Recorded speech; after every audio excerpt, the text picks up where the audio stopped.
The parties to the 2015 Iran nuclear deal have been meeting on and off in Vienna since April to forge an agreement to bring the United States back into the deal after the Trump administration pulled out, and to bring Iran back into compliance in exchange for the lifting of sanctions. The European Union is coordinating, and its representative sounded an optimistic tone, saying he believes an agreement will be reached in the next round of talks. The sixth round will be the last one. Yeah. Asked if he shared that optimism, State Department spokesperson Ned Price was more cautious. We are neither optimistic nor pessimistic about this. We're clear-eyed. We're clear-eyed about the stakes. We're clear-eyed about our objectives. And ultimately, our objective here is to ensure that Iran is once again subject to the most stringent verification and monitoring regime ever negotiated. Iranian President Hassan Rouhani took a more optimistic view, saying that his country's main issues with the United States have been resolved, and only what he termed minor issues remain.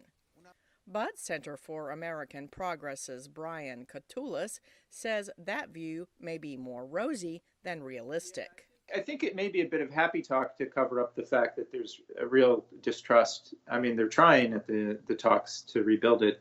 There's also the uncertainty about who will lead Iran at his level. So it's clear, sort of, because Iran is a dictatorship led by an authoritarian leader, the supreme leader Khamenei, and there's not much choice for the Iranian people in terms of these elections. Katulis said there are several thorny issues that need to be resolved before the deal is resurrected.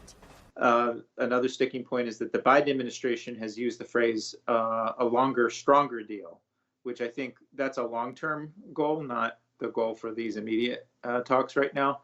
But there are outstanding issues about access to military sites. There are concerns that the IAEA have raised in recent weeks about new information that has come up about Iran's past activities.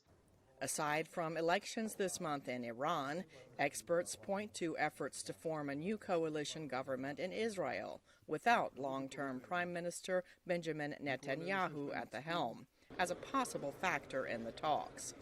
But Katulis believes this is not likely to have a major impact because there is opposition to a revival of the Iran nuclear deal across the political spectrum in Israel. Cindy Sain, VOA News.